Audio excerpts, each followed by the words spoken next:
네, 이제 오늘 다니엘서 6장 아, 되는데요. 예, 영원할 것 같았던 바벨론 왕국이 하루아침에 다 무너져 내렸죠. 그럼에도 불구하고 하나님의 백성 다니엘은 어때요? 여전합니다. 이름을 세워야지. 세상의 관점에서 보면 느부갓네살의 권세가 더 높고 벨사살의 권세가 더 높지만 다니엘과 친구들은 그 무시무시한 권세 아래에서도 안전했죠.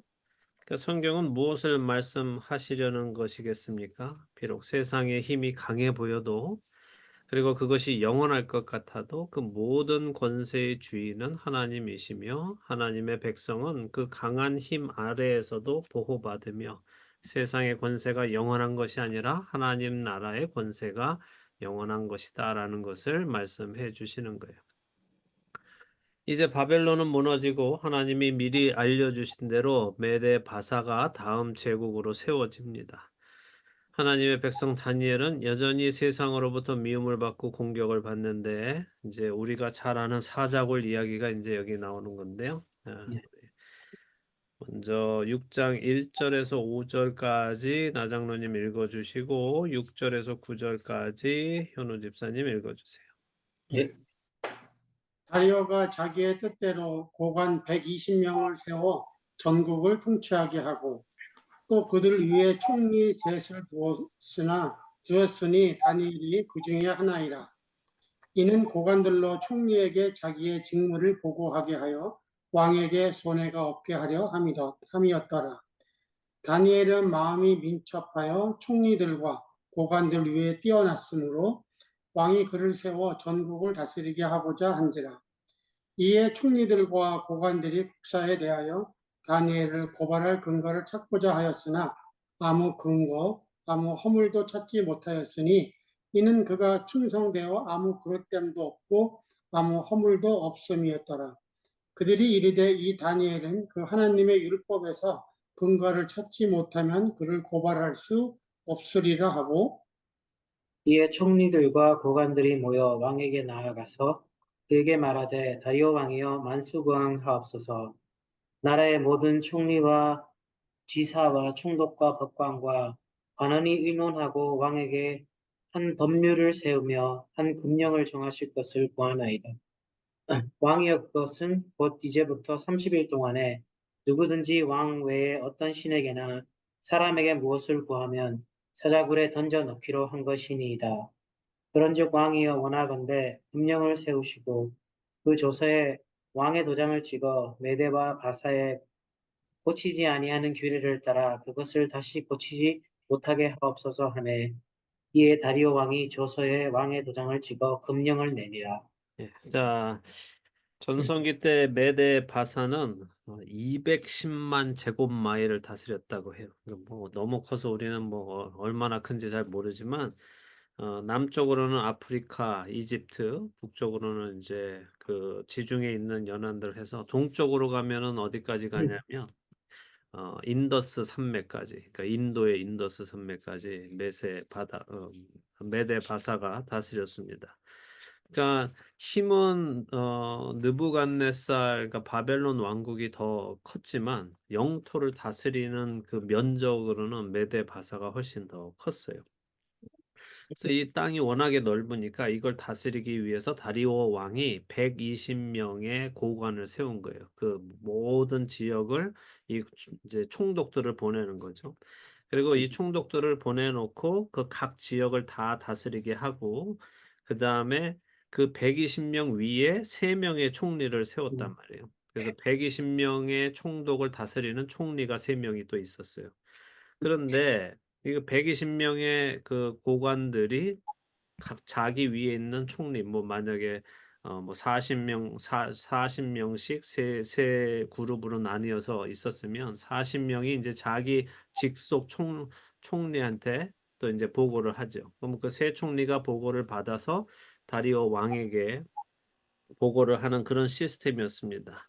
이렇게 해서 왕에게 손해가 없게 하려 했다 하죠. 그러니까 온 지역을 다 충성되게 다 잘 다스리고 거기에서 오는 세금을 이제 잘 거두어 들여서 왕이 손해가 없도록 하기 위해서 이렇게 시스템을 강구했다는 거예요.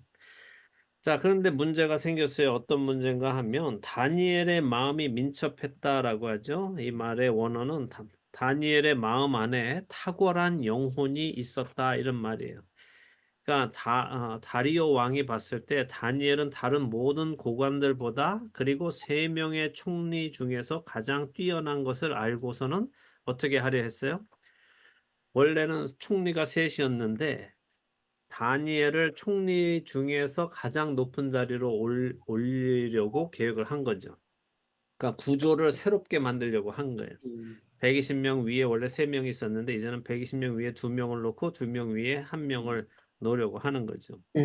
자, 이렇게 다리오 왕이 다니엘을 총리들 중에 가장 높은 자리에 올라가서 고관은 물론 지금까지 같은 급으로 있었던 총리들까지도 이제 다니엘 밑으로 넣도록 준비를 하니까 어떻게 돼요? 두 총리가 이제 나머지 자기 밑에 있는 고관들을 이제 들쑤셨겠죠. 그래서 어, 다니엘을 고발할 근거를 찾고자 합니다. 자, 그런데 이제 사람들은 흔히 얘기하죠. 야, 털어서 먼지 안 나는 놈 어딨어? 하고서는 이제 다니엘을 이제 찾아서 다니엘 털어보면 먼지가 나올 거야. 그래서 그 먼지들을 가지고 다리오 왕한테 가서 왕이시여, 이 다니엘이 왕께서 생각하시듯이 그렇게 깨끗한 놈이 아닙니다. 이렇게 이제 어, 다니엘을 모함하기 위해서 다니엘을 털어본 거예요. 그랬는데 어떻게 됐어요? 아무런 근거도 아무런 허물도 찾지 못했다는 거예요. 왜 그럴까요? 다니엘은 충성된 사람으로 아무런 그릇됨 없는 그런 삶을 살아왔기 때문에 찾아도 찾을 수 없는 거예요. 자, 지금 다니엘의 나이는 몇 살쯤 됐을까요? 네, 70 정도군요. 7, 80 정도 됐을 거예요. 그러니까 학자들은 거의 80세였을 거다라고 얘기해요. 어쨌든 10대 때 끌려와서 지금 거의 60년 넘게 70년 가까이 가고 있는 때였거든요. 자, 그러면서 이렇게 살면서 나라의 주인도 바뀌었죠. 그런데도 그 60년 넘게 거의 70년을 살아가는 그 삶 속에서 다니엘은 흠 없이 살았다는 거예요. 다니엘은 자신의 삶 속에서 신실했고 하나님께서 자신 위에 놓으신 왕에게 충성했습니다.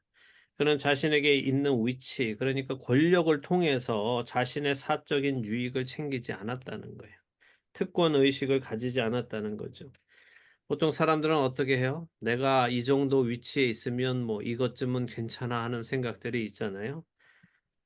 뭐 이 한국에도 종종 나오죠. 국회의원들이 아무데나 파킹해서 문제 생기고 그러잖아요. 그죠?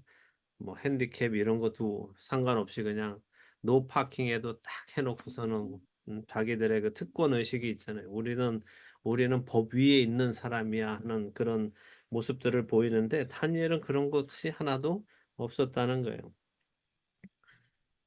그래서 정말 생각해 볼 거는 자, 다리오가 다니엘의 삶을 점검했을 때 그 다리오 왕이 다니엘의 삶을 점검했을 때 부정한 것이 없었다 하는 것이 아니라 지금 다니엘의 대적들이 고소할 것을 찾는 사람들이 정말 하이에나처럼 달려들어서 찾는데도 다니엘의 삶 속에서 허물을 찾을 수 없었다는 것이 중요하죠. 여러분은 어떠실 것 같아요? 네. 제가 여러분의 삶에서 허물을 찾으려면 못 찾을 수도 있죠. 그죠? 그런데 여러분의 대적이 여러분의 삶에서 허물을 찾아보게 한다면 어떻게 되겠어요? 여러분의 원수가 여러분 삶 속에서 허물을 찾아본다면 많이 나오겠죠. 자, 계속 드리는 말씀이지만 다니엘은 우리가 이 세상에서 어떻게 살아가야 하는가 하는 모범이에요. 하나님께서 인정하시는 3명의 의인으로 손꼽히는 사람입니다. 그러니까 우리가 다니엘의 모습을 보면서 야, 다니엘 대단하네라고 감탄만 하고 있으면 안 돼. 안 돼요. 아우, 다니엘 대단한 사람이야. 우리는 범접할 수 없어. 이러고 있으면 안 되고 나도 다니엘과 같은 삶을 살아야겠다는 생각을 먼저 하시지만 또 거기서 멈추면 안 돼요. 사실 다니엘처럼 사는 것이 하나님의 기준이라는 걸 우리가 알아야 돼요. 다니엘처럼 잘 살아봐야지 이게 아니라 다니엘처럼 살아가는 것이 하나님의 백성들의 기준이 되어야 된단 말이죠. 내가 열심히 살아봐야지가 아니라 그렇게 사는 것이 당연하다는 생각이 우리 마음 안에 자리 잡혀야 돼요. 자, 다니엘이 믿음의 삶을 잘 살아준 것이 분명하지만 그가 특별한 사람이었다기보다 저는 우리 그리스도인들이 모두가 다 다니엘처럼 살아가야 한다고 믿습니다. 그렇게 우리의 기준이 올라가야 돼. 우리의 기준을 다니엘을 저 높은 곳에 두지 마시고 다니엘을 우리의 에버러지로 가지고 내려오셔서 우리도 다 같이 다니엘처럼 살도록 해야 됩니다. 자, 5절에 잘못을 이렇게 찾아보니까 아무리 찾아도 안 나오니까 다니엘의 원수들이 어떻게 해요? 다니엘로 죄를 짓도록 계획을 바꾸죠. 자, 죄가 없는 사람이니까 죄를 일부러 만들어서 죄인이라는 올가미를 씌우자라고 이제 방법이 바뀐 거예요. 근데 다니엘을 죄질 수 있게 할 수 있는 유일한 길이 뭐라는 거예요? 하나님의 율법, 하나님의 율법과 지금 메데 바사 제국의 법이 서로 상충되는 법을 만들면 그러면 저 다니엘은 하나님의 법을 어기지 않기 위해 바사의 법을 어길 것이다라고 이야기하는 거죠. 자, 이 말은 그들이 하나님의 법도 알고 있다는 거예요. 네. 그래서 이들을 찾아낸 방법이 뭐예요? 이제 다리오 앞에 방법을 찾아서 가는데 새로운 법을 하나 만듭시다 왕이시여 이렇게 하는데 이들은 7절에 나라의 모든 총리와 지사와 총독과 법관과 관원이 의논했습니다 라고 말하죠. 이게 뭘 의도하는 거예요? 이들이 와서 다리오 왕에게 우리 나라의 모든 총리와 지사와 총독과 법관과 관원이 의논했습니다 라고 말을 했을 때는 뭘 말하는 거예요? 모든 사람이 다 했다. 여기에 다니엘이 포함된다 안 된다? 안 된다. 안 되지. 아니요. 다니엘도 포함을 시키는 거예요. 어, 왜냐하면 모든 총리, 모든 관원이, 모든 총리 다 했으니까 의도적으로 다니엘도 함께 의논해서 이 법을 만들었습니다라고 거짓말을 하는 거죠. 응. 그래야 다리오가 받아들일 거니까. 네.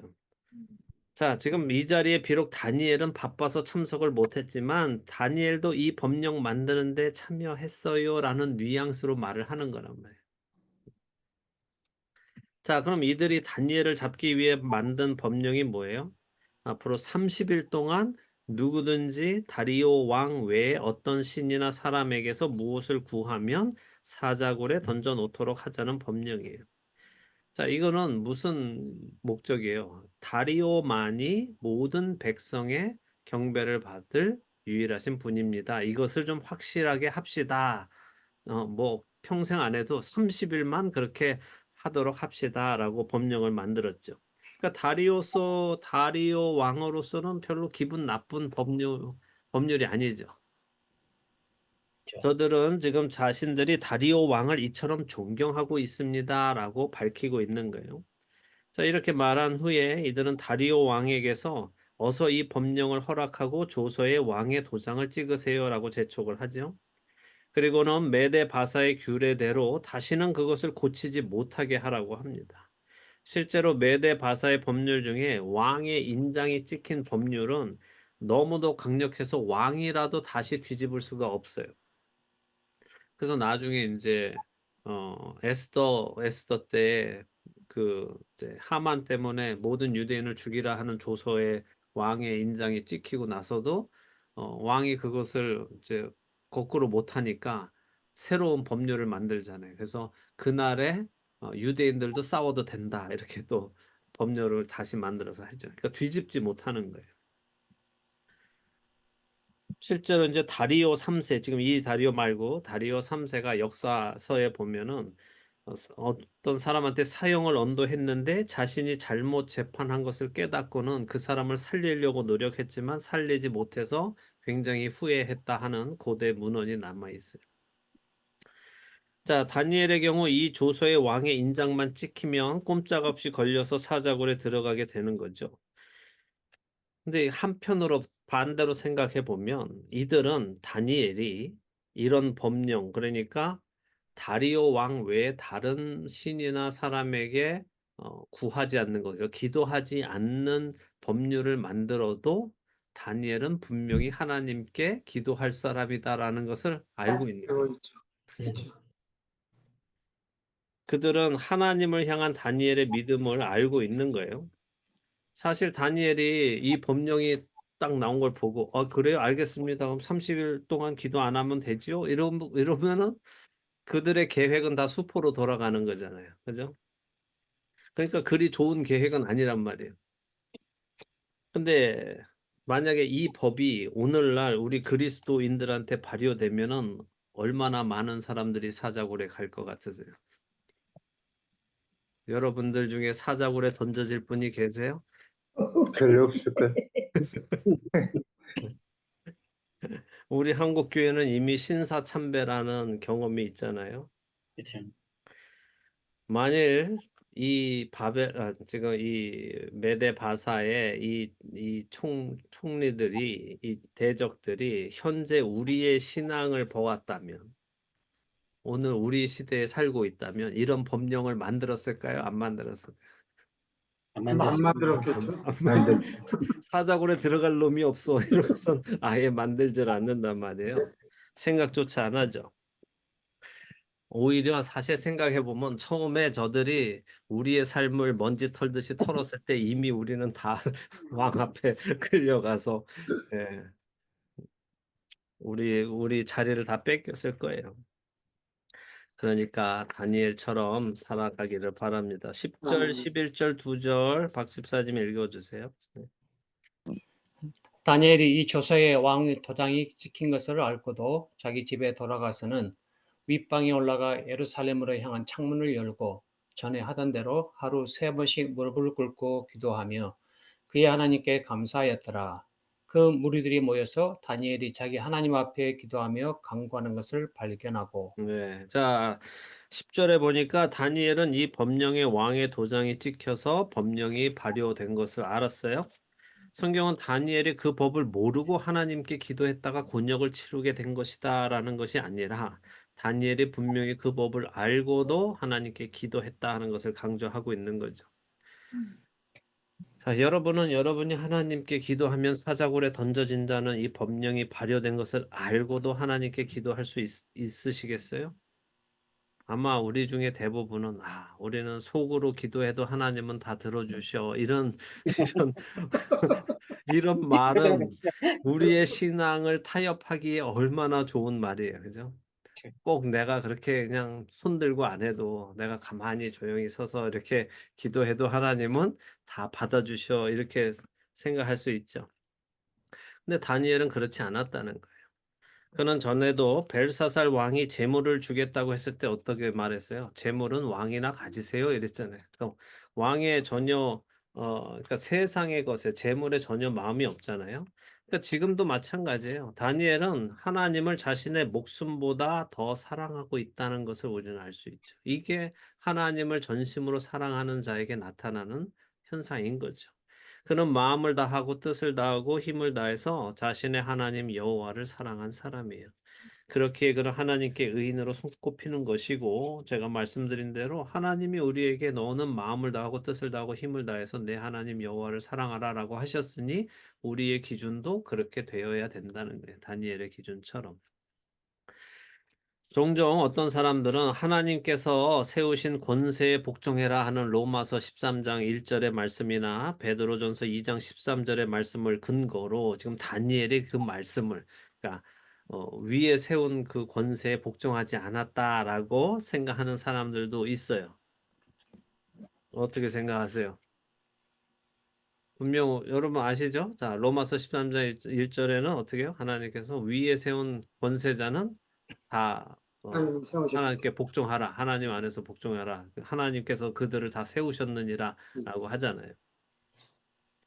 그러니까 지금 다리오 왕이 이제 다른 신에게 무엇인가 구하면 안 된다 하는 법령을 세웠으니까 그 법령에 순종해야 하느냐는 거죠. 그러면 이게 이 두 말이 컨플릭이 되는 겁니까? 아니지. 그건 아니죠. 아니죠. 그죠? 네. 예. 그러니까 우리가 세상의 권세에 복종하라 하는 말의 의미를 명확히 이해해야 돼요. 이거를 잘못 이해하면, 문맥 안에서 이해하지 않으면, 그 말씀의 의도를 이해하지 못하면, 우리가 하나님, 그러니까 우상에게 절하면서도 우리는 하나님의 말씀에 순종했다라고 말할 수 있죠. 우리 위에 세우신 권세에 우리는 복종한 겁니다. 로마서 13장 1절에 근거해서 한 겁니다. 이렇게 말할 수도 있죠. 자, 세상의 권세 위에 하나님의 권세가 있죠. 그러니까 하나님의 말씀에 먼저 순종해야 하는 거죠. 어? 그리고 세상의 법, 세상의 제도에도 순종해야 하는 거예요. 만일 세상의 법, 세상의 제도가 하나님의 말씀과 상충한다면 어떻게 해야 돼요? 우리는 하나님의 당연히 하나님의 말씀에 순종해야 돼요. 그래서 세상의 법이 우리를 판결하고 우리한테 벌을 내린다 하더라도 어떻게 해야 돼요? 그 권세를 우리가 인정해야 된단 말이에요. 그래서 하나님께서 그 권세도 세우셨으니까 우리가 세상이 주는 벌도 우리가 받아야 된다는 거예요. 그게 하나님의 말씀의 본질적인 의미입니다. 그래서 예수님께서 하나님의 말씀에 순종하셔서 바리새인들의 법을 따르지 않았고 그들의 권세 아래에서 로마로 넘겨져서 십자가에 죽으신 것이 바로 그거란 말이에요. 하나님의 말씀에 순종하면서도 세상의 권세에 순종하신 모습이 십자가에서 죽으시는 모습으로 나타나는 거예요. 자, 다니엘은 그렇게 자신의 집으로 돌아가서 평소와 전혀 다름없이 예루살렘으로 향한 창문을 열고 하루 3번씩 무릎 꿇고 기도를 했습니다. 자, 근데 참 놀라운 것이 뭐예요? 다니엘은 이렇게 기도하면서 어떻게 했대요? 그의 하나님께 감사했다. 하죠? 다니엘은 뭘 감사했을까요? 모든 게 감사. 모든 게 감사. 구체적으로 뭘 감사했을까요, 다니엘은?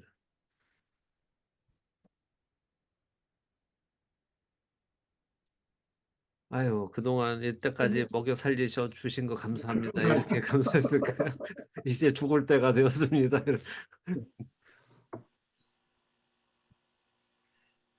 자, 만약 우리가 상황이 좋아야 하나님께 감사하는 사람들이라면 우리의 감사는 하나님께서 무언가 우리 눈에 좋은 것을 주실 때 아이고 감사해라, 아이고 감사합니다 하는 믿음밖에 되지 않아요. 만약 그런 믿음이라면 지금 이 다니엘의 상황에서는 감사가 나올 수가 없죠. 아니, 이미 나라가 망하고 포로 생활하는 것 자체에서 감사할 수 없어요. 남들은 포로 생활하는데 난 그래도 총리로 잘 먹고 잘 사니까 감사해야지. 이런 수준의 감사가 아니란 말이죠. 그러니까 우리는 이런 수준 떨어지는 감사가 아니라 하나님이 나의 하나님이 되시는 그 자체를 감사하는 사람이 되어야 된다. 여기도 보세요. 그가 그의 하나님께 감사했다. 하나님이 다니엘의 하나님이신 것에 그가 감사하는 거예요. 하나님이 나의 하나님 되심을 감사하는 사람은 상황에 관계없이 하나님께 감사하고 하나님께 찬송을 드릴 수 있습니다. 근데 항상 하나님 자체가 아니라 하나님이 주시는 어떤 것들에 감사하면은 그 주어지는 것이 부족하거나 없어지거나 하면은 감사하지 않게 된단 말이죠. 여러분도 잘 생각해 보세요. 언제 나는 하나님께 감사하는가? 그냥 하나님이 나의 하나님이신 것에 감사하는가? 아니면 이분이 나에게 주신 이 많은 축복들 때문에 감사하는가? 그럼 그 축복을 다 거두어 가신다면 그래도 나는 감사할 수 있을까? 자, 11절에 아니나 다를까 다니엘을 잡기 위해 이 법령을 만든 무리들이 다니엘이 분명 하나님께 기도할 것을 알았고 그렇기에 다니엘을 주시하고 있었죠. 그래서 하나님 앞에 기도하는 다니엘을 발견했습니다. 그래서 그들의 계획대로 착착 일이 진행되니까 아주 기뻤겠죠. 자, 12절에서 15절 강장로님 읽어주세요. 이에 그들이 나아가서 왕의 금령에 대해 관하여 왕께 아뢰되 왕이여 왕이 이미 금령에 왕의 도장을 찍어서 이제부터 30일 동안에는 누구든지 왕 외의 어떤 신에게나 사람에게 구하면 사자굴에 던져놓기로 하지 아니하였나이까 하니 왕이 대답하여 이르되 이 일이 확실하니 메대와 바사의 고치지 못하는 규례니라 하는지라. 그들이 왕 앞에서 말하여 이르되 왕이여 사로잡혀온 유다 자손 중에 다니엘이 왕과 왕의 도장이 지킨 금령을 존중하지 아니하고 하루 3번씩 기도하나이다 하니. 자, 왕이 이 말을 듣고 그로 말미암아 심히 근심하여 다니엘을 구원하려고 마음을 쓰며 그를 건져내려고 힘을 다하다가 해가 질 때에 이르렀더라. 또 그 무리들이 또 모여 왕에게로 나와서 왕께 말하되 왕이여 메대와 바사의 규례를 아시거니와 왕께서 세우신 금령과 법도는 고치지 못할 것이니이다 하니 했죠. 자, 이들은 다리오 왕한테 가서 왕이시여 일전에 왕 외에 다른 신이나 사람에게 기도하는 사람은 사자굴에 던지기로 하셨지요? 하고 먼저 물어봐요. 그죠? 그랬더니 왕이 그랬지 내가 도장도 찍었지 메대와 바사의 법으로 절대 다시 취소할 수 없는 법령으로 내가 내렸지 하고 대답했습니다. 자, 그들은 나름 머리를 굴린 거죠. 머리를 굴려서 왔어요. 그냥 오자마자 다짜고짜 다니엘이 법을 어겼습니다. 이렇게 다리오 왕한테 말하는 게 아니라 왕의 입으로 먼저 그 법령이 확실한 것을 확인을 먼저 시키는 거예요.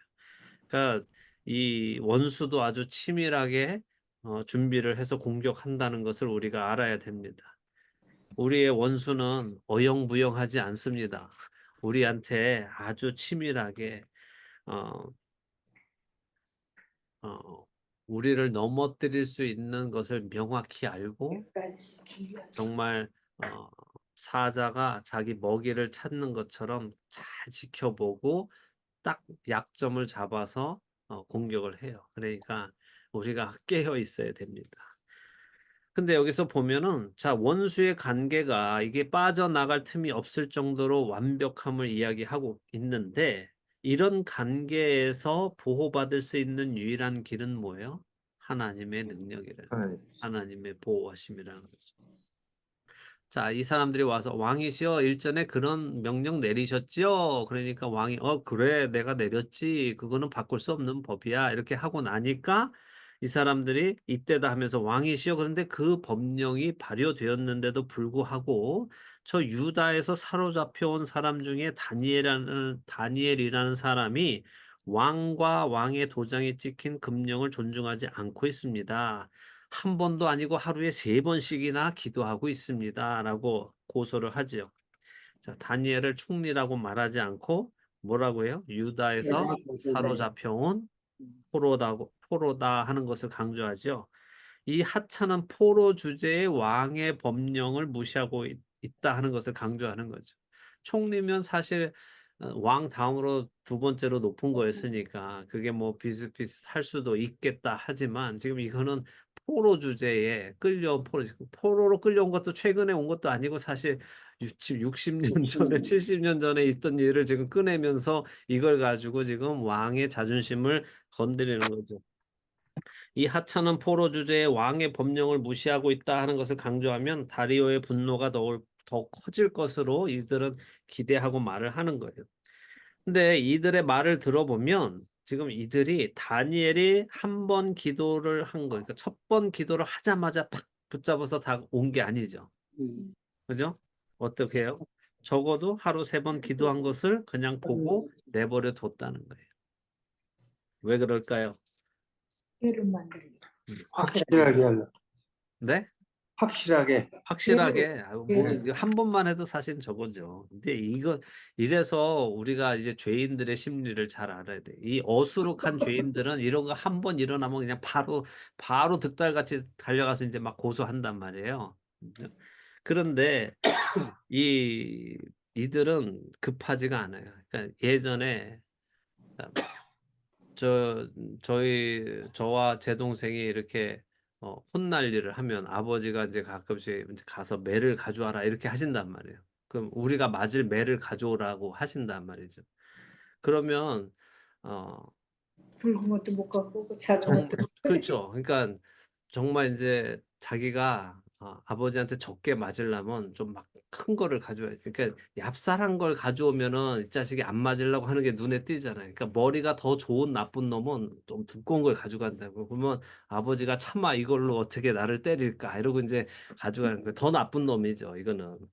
근데 제 동생이 한번 저희 아버지가 야, 형, 형 회초리 좀 맞아야겠으니까 가서 회초리 좀 가져와 이랬는데 얘가 지가 끌고 오지도 못할 그 무거운 이거를 막 가지고 오는 아버지가 그걸 보시네. 야, 형을 아주 죽이라는 거냐 하면서 오히려 동생이 더 혼났어요. 그러니까 머리가 좋아야 돼. 이렇게 이게 순진한 사람들은 이걸 잘 못해요. 근데 머리가 좋은 놈들, 악한 것에 머리가 좋은 놈들은 그렇게 안 하죠. 자, 이들은 지금 급하지 않아요. 한 번 기도한 것 가지고 당장 쫓아가서 보고하면 어떻게 돼요? 티나죠. 얘네들이 그냥 다니엘을 그냥 잡으려고 아예 처음부터 작정을 했구나. 이게 티난단 말이에요. 그러니까 어떻게 해요? 적어도 몇 번 기도한 것을 알고도 우리가 지금까지 그를 맞았습니다. 고소하지 않고 있었다 하는 것을 은근슬쩍 그리고 우리가 다니엘을 꼭 그렇게 잡으려고 하는 건 아닌데 우리가 여러 번 봐줬는데도 다니엘이 계속 그렇게 하더라 하는 거죠. 그러니까 우리의 목적은 다니엘을 고소하는 것에 있지 않습니다.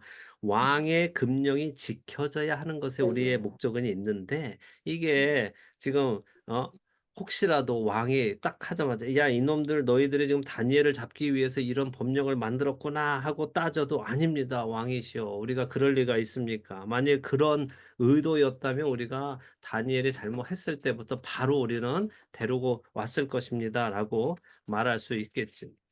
자, 그러니까 다리오 왕은 그제서야 자신이 저들의 함정에 빠져서 다니엘을 공경에 빠뜨리게 된 것을 이제 깨달았어요. 그래서 그는 심히 근심하게 되었습니다.